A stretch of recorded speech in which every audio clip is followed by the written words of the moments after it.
Welcome to HARDtalk. Thank you. You stood down as UKIP leader just a few days after your triumph, the Brexit victory in the referendum. You said, "My political ambition has been achieved." But it hasn't, has it? We don't know what Brexit's going to be like. We've won the war. We now have to win the peace, and I get that. And I mean, don't forget that I'm staying on as leader of a group in the European Parliament. You know, I will see through that process once Article 50 finally gets declared. So I'm still going to be involved. You very rarely go to the European Parliament, so that's not much of a pulpit. You've abandoned your main pulpit. You were leader of UKIP. UKIP, it has to be said, scored a famous victory with this Brexit vote. But all of the detail, all of the really important stuff of what Brexit will look like is still to be debated, and you've walked away. Well, I wasn't going to be asked to be directly involved in the government negotiations. I will, as a former leader of UKIP in the United Kingdom, commentate on what the government are doing, encourage where it's going well, chide a bit if I don't think it is going well. I don't need to be leader of UKIP to do that. What I've stepped back from is leading a domestic political party, heading it into the next set of elections, you know, endless by-elections, county council elections, and all of those things.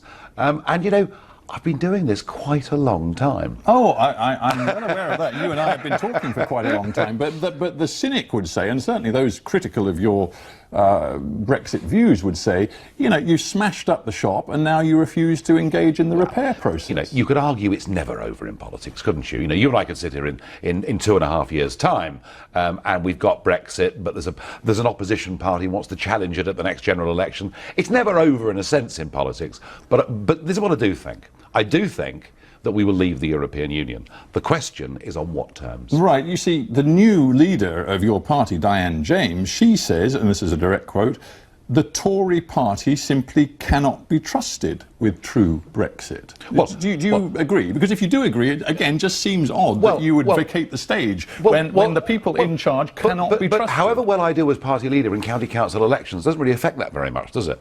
You know, whatever I do in a by-election in Witney or whatever it may be doesn't really affect that very much. Well, of course it does. It affects it in the same way that because of the surge of support for you and your party in the last few years, David Cameron was effectively forced to take the decision to have a referendum. So you are important. You seem to be denying your own importance. But I'm not running away. I'm still there. I still exist. I'm still part of UKIP. I will support the new leader. Well, she's probably going to be a bit worried then. If you're saying, you know what, I'm just going to be as important as ever. I mean, you're not the leader anymore. You can't be leader and not leader at the same time. In terms of commentary, in terms of engaging in debate, I'm going to be there as I was before. What I won't be doing is dealing with party politics. Let's now focus on what Diane James said about the Tory party, the Tory leadership not to be trusted. Article 50, that is the formal way in which the negotiating process between Britain and the European Union is triggered. It hasn't been triggered. It seems now from Theresa May's words that it won't be triggered until 2017, and many of those around this decision seem to believe it may not be taken until late 2017. Do you think that's acceptable? That would be a disaster. That would be a disaster, because in terms of, once Article 50 is triggered, in terms of our negotiations, one of the biggest opportunities are the elections taking place, the presidential elections in France in the spring of next year. And of course in Germany, we've got the general election happening in October of next year. And one of the big things that British negotiators need to do is they need to go and meet every German car manufacturer, every French wine, well, that may be pushing it a bit, but the big French wine producers. Because ultimately, you know, a non-tariff-free deal, which for us, by the way, doesn't sound very attractive, but it's better than where we are now. But a non-tariff-free deal actually affects German workers and French workers far more adversely, potentially, than it does us. We need to be making these arguments and making this part of the German general election. Just to be clear, when you talk about a non-tariff-free deal, you are saying, are you, that you believe it is possible to get a deal which involves tariff-free access to the single market, while at the same time completely walking away from the principle of the free movement of labour? Well, there are 48 other countries in the world that have just that. I mean, this is the point, isn't it? That we're living in a world where all over the world we've seen a mushrooming of free trade agreements between countries in every continent on the planet, and free trade agreements do not virtually ever include the free movement of people. Now, the reason that the EU initially will play hardball is because they're fearful that if they were seen to give this to the United Kingdom, that half the other countries in the European Union would want the same thing too. But yes, and that's a very real fear, which is why everybody from Juncker to Merkel to Tusk to all of them are saying your vision of what might be achieved is completely, utterly unrealistic, is not going to happen. At what point will you start to believe their words? As a starting point for negotiations, you would be surprised if they said any different. I have a feeling they've got problems about to subsume them that are rather bigger than Brexit negotiations. I think that frankly, the bust-up between the Eastern European countries and Germany effectively, over Mrs. Merkel saying last year, as many people as want to come can, and when they did come, Germany then says through the European Commission, you must take quotas, numbers of people, and they're just simply saying no, and I don't see that changing at all. My point is this, that Europe is beset by problems. They can start off, if they want, being tough with the United Kingdom, but ultimately, their electorates, the German car workers union, the French wine producers want a sensible deal with the UK. But my instinct is that if you want to find problems, you're better off looking much closer to home. You're going to find problems when you look at what Theresa May and perhaps Foreign Secretary Boris Johnson actually do over the next few months in terms of their relationship with Europe. Theresa May's already made it clear that she's not interested in some of the ideas you put forward during the Brexit campaign. I know, yeah. Yeah, I mean, you talked about the point system to control future migration with Europe. To be fair to the Prime Minister, there are other ways of doing it, but given her record as Home Secretary, yes, I'm slightly nervous. Yeah, you said just a few days ago that you feared backsliding from Theresa May. So you don't trust Theresa May, basically. If she's a backslider, you clearly don't trust her. She started off saying wonderful things. I mean, she wasn't the Prime Minister that I would have chosen, but it all looked really good for the first few weeks. And the first wobble that I saw was at the G20, when she sort of stood beneath the flags and said that people had voted for some degree of control over immigration. Well, oh no, we didn't. We voted for control. Right, so you're worried about Theresa May. You must be worried about Boris Johnson, because after, he was perhaps the most high-profile leader. He was very important. He was very important, you say. Well, this is what he said after the Brexit result. He said, the British people will still be able to go and work in the EU, to live, to travel, to study, to buy homes, to settle down. There will continue to be free trade and access to the single market. I mean, Boris seemed to be saying, don't worry, people, nothing much is going to change at all. Well, ultimately, there's one certainty from Brexit, total certainty, that we have voted to take back control of our country. We voted to make all these big decisions. Nobody knows what that means. And my point to you is that here you sit now on the sidelines. No, it's very simple, actually. Parliament makes our laws, and our own courts judge them. End of. That is what we voted for. That is the ultimate test of sovereignty. Well, it's very interesting you say Parliament makes the laws. I mean, David Davis has made it plain that Parliament won't be consulted through this negotiating process. He says it's far too sensitive and confidential. And he said to a committee just the other day, I may not be able to tell you everything, even in private hearings. So the government's going to do this on its own. It's not going to listen to Nigel Farage. Well, they have a mandate to do that. They have a mandate to do that. Of course they do. But I would also add this. There wasn't much confusion in terms of what was being said during the Brexit campaign. Everybody from the figures on the right of politics, and let's say, for example, Boris Johnson and Michael Gove, we had... Just in parentheses, do you believe that Boris Johnson really, in his heart, is committed to Brexit in the way you are? Or for him, was it a vehicle for personal political ambition? No, I think he believed in it. I think it may have taken him a long time to make his mind up. I mean, he'd gone from being a Eurosceptic journalist in Brussels back in the 1990s to appearing to support the project. Now, I think in the end he did make his mind up, and I think it was genuine. But all of us, UKIP, Conservative, Labour, all of us that argue for Brexit made it clear we want to make our own laws in our own country, control our own borders, and crucially, not be members of the single market. There's no confusion about that in terms of people that voted for Brexit. Well, you say no confusion, and you're very clear in your own mind. Does it stick in your throat that during the campaign before June 23rd, and clearly since June 23rd, people like Theresa May and David Davis steadfastly refuse to consult you? Oh, they won't do. They won't do. Why? Why do you think that is? Look, they hate me. I mean, I've cost them a Prime Minister, a Chancellor, a European Commissioner. I mean, why would Theresa May hate you? You've got her into number 10. Yeah, because it's a psychological thing. They see me as having wounded the tribe. And that's a crime that can never be forgiven. Look, I couldn't care less about that. I knew the day after Brexit that they were not going to involve me in any of their teams or any of their negotiations. I got that. I understood that. I've taken the view that I can do a lot from the European Parliament and a lot, actually probably more, on the European question, not being leader of a domestic political party, which being on the road the whole time, supporting election campaigns up and down the country. So I know exactly where I am with this. I'm happy with that. I'm worried about the government. I'm worried about backsliding. And you don't trust them. Let's just get to a yes-no thing. You don't trust this government. Oh, I was told years ago, never trust the Tories, and that thought hasn't gone away. So let me just expand on that thought and ask you what if you see that Brexit isn't going to be delivered by 2020, for example, what do you do then? Yeah, no, that's a perfectly fair question. I mean, to me, Brexit's easy. We have back British passports, we have control of our fishing waters, and our companies are not subject to EU law through the single market. They're my three tests, if you like, of what Brexit means by 2020. I hope I'm wrong. I hope they deliver all of these things. Well, let's get to my question. What do you do if it isn't delivered by 2020? Well, then I couldn't walk away, could I? I wouldn't be able to go into all the... So this is another famous Farage semi-retirement. No. I hope I never stand for election again, ever, anywhere. I hope I don't need to. I did not come into this for a career. I came into this for a cause, for a crusade. Let's, if we may, just cast our mind back for a brief moment to the campaign itself.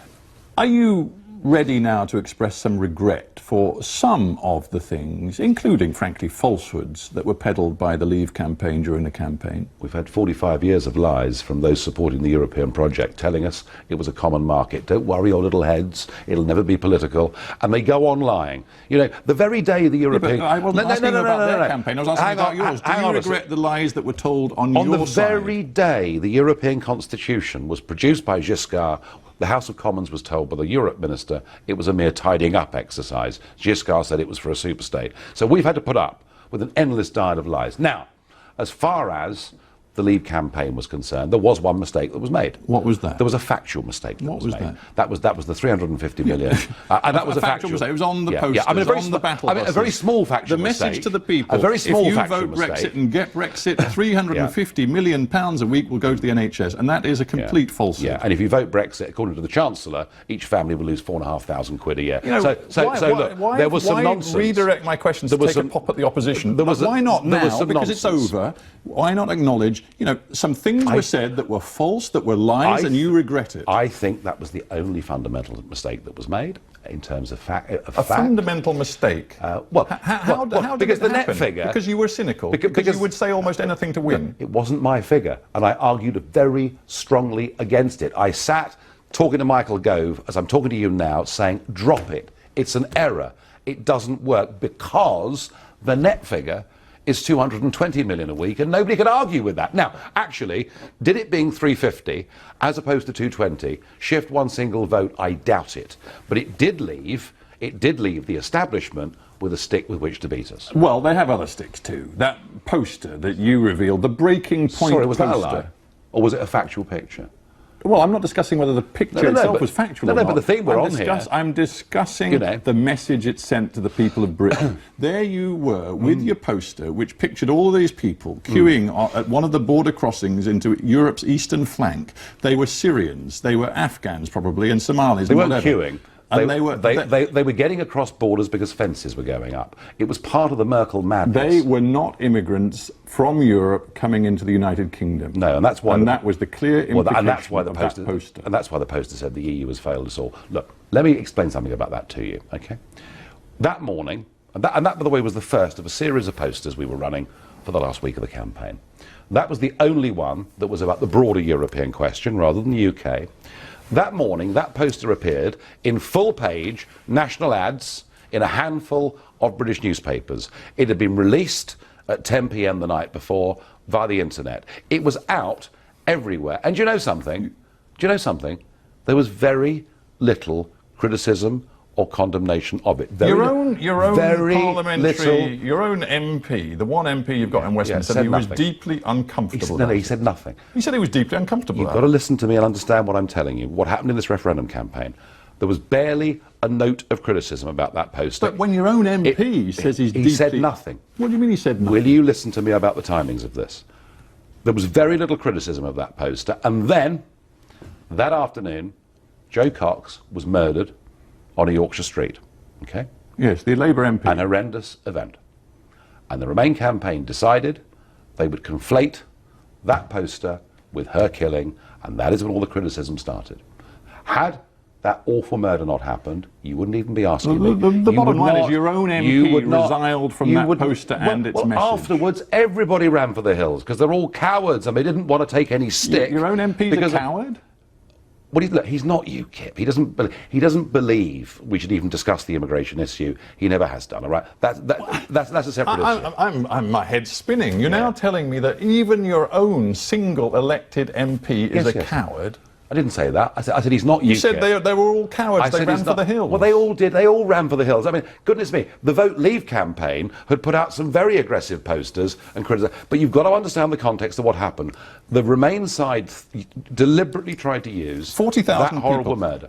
I'm sure you know this much better than me because it involves you personally. 40,000 people signed a petition describing it as incitement to racial hatred. The Crown Prosecution Service has said they will review the case. We'll let them. You may. Well, it's true. Look, you can get as upset as you like.